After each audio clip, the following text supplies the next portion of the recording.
O Senhor liberta os justos de todas as angústias. Salmo 33. Um bom dia. Em nome do Pai, do Filho e do Espírito Santo. Amém. Recorramos sempre à poderosa intercessão de Maria Santíssima, nossa Mãe, e de São José, o justo. E o salmo de hoje tem um sentido de que a libertação de Deus àqueles que são justos é no sentido de que, se de fato colocarmos as nossas vidas no seguimento dos mandamentos divinos, ou seja, buscando viver uma vida de harmonia, equilibrada, no sentido de um aperfeiçoamento virtuoso, certamente teremos mais caminhos e facilidade de fugirmos de tais angústias. E nesse sentido, nós podemos perceber que essa semana, após a celebração da solenidade da Santíssima Trindade no domingo e após a solenidade de Corpus Christi na quinta-feira, todas as leituras, principalmente aquelas do Evangelho, tratam sobre a dimensão do amor, da superação de estruturas egoístas. Se analisarmos o Evangelho de segunda-feira, a superação da lei e da retaliação, Jesus propõe a não violência ativa. Na terça-feira, a proposta do amor aos inimigos, um reflexo do amor perfeito do Pai. No dia 18, na quarta-feira, a oração, jejum e esmola em segredo, uma crítica à hipocrisia. Tivemos na quinta-feira a Eucaristia prefigurada, Jesus sacia com abundância, com o pão da vida. E no dia de hoje, o coração e o tesouro, um dualismo, luz e trevas. Mas antes de falar de toda essa dimensão, é interessante refletir sobre os desafios da própria vida. E percebemos isso na primeira leitura de hoje, na segunda carta aos Coríntios, capítulo 11, versículo 18 e versículos 21 ao 30. E a temática dessa primeira leitura nos traz a dimensão da glória cristã, a fraqueza, o sofrimento e fidelidade. E vivemos em um mundo onde se valoriza o currículo, os diplomas, as vitórias e os seguidores. Valoriza-se o status, estruturas externas. Mas São Paulo, ao responder seus opositores, faz algo profundamente contracultural. Gloria-se em suas fraquezas. Ele fala de açoites, prisões, fome, perigos, noites em claro e termina dizendo no versículo 30: Se é preciso gloriar-se, eu me gloriarei das minhas fraquezas. Isso é um escândalo para o mundo, mas é o sinal da autenticidade apostólica. E vejamos que muitas vezes nos dias de hoje se mostrar fraco, não no sentido de uma fraqueza moral, de uma fraqueza virtuosa, mas entendermos as nossas fragilidades, para muitos isso vai soar como algo extremamente negativo.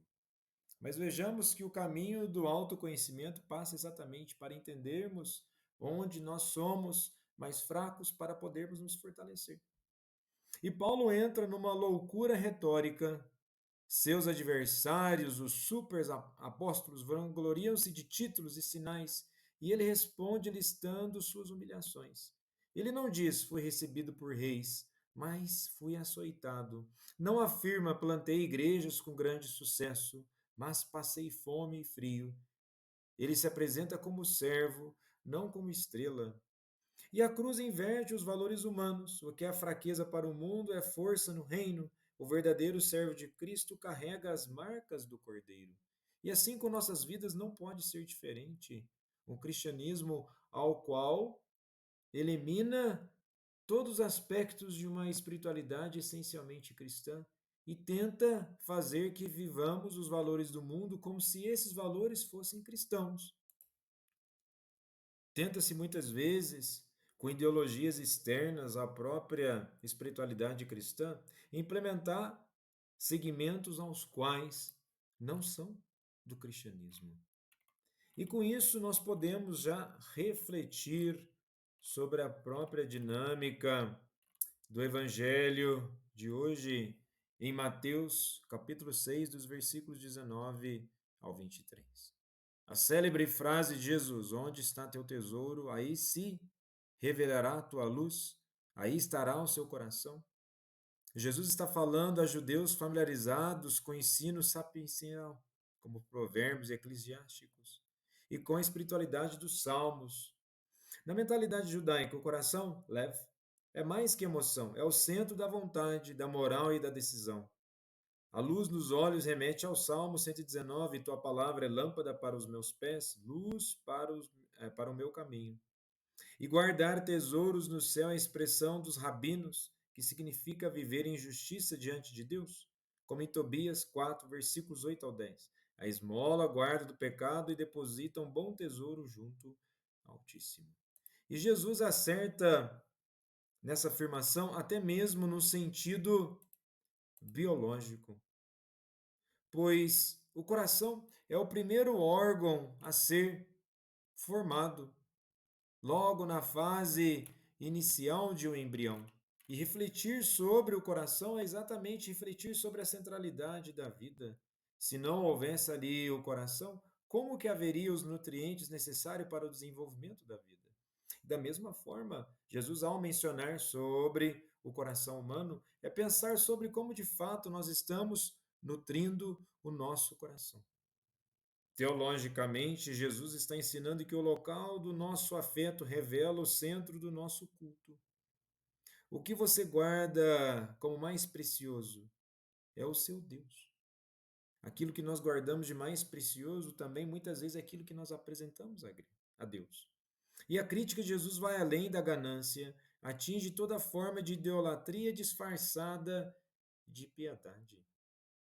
E vejamos que falar do coração, falar do olho, na tradição judaica, o olho bom, Ain Tová, representa generosidade e sinceridade. Já o olho mau, Aivin Ra, é sinal de inveja, cobiça, julgamento. E Jesus, portanto, usa uma linguagem conhecida. Se teu olho for luz, todo o teu corpo estará na luz. Em termos espirituais, o modo como vemos o mundo define a luz ou treva do nosso interior. E podemos pensar espiritualmente. O olho puro vê o bem, busca o céu, liberta. O olho doente vê o mal, prende-se ao material, gera escuridão interior. E muitas vezes, quando olhamos para a própria vida e para o mundo, podemos correr um risco de achar que tudo está mal, mas na verdade nós estamos com o próprio olhar interior já doentio. E nesse sentido, Jesus, ao refletir sobre o coração, sobre a centralidade daquilo que nutre nossas vidas, está exatamente apontando que é preciso uma pureza do olhar, pois tal pureza é a janela do coração voltado a Deus. O tesouro aqui revela o centro da adoração, Deus ou um ídolo.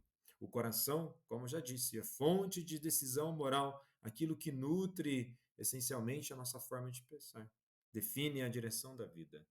O olho e luz é a intenção interior, torna o corpo cheio de luz ou trevas. O reino de Deus exige unidade entre interior e exterior, entre intenção e ação, entre olhar e caminho. E certamente isso nos aponta para uma lógica para além de práticas ritualísticas vazias, as quais muitas vezes não modificam o nosso interior e não abrem o nosso ser para a conversão necessária do Espírito Santo.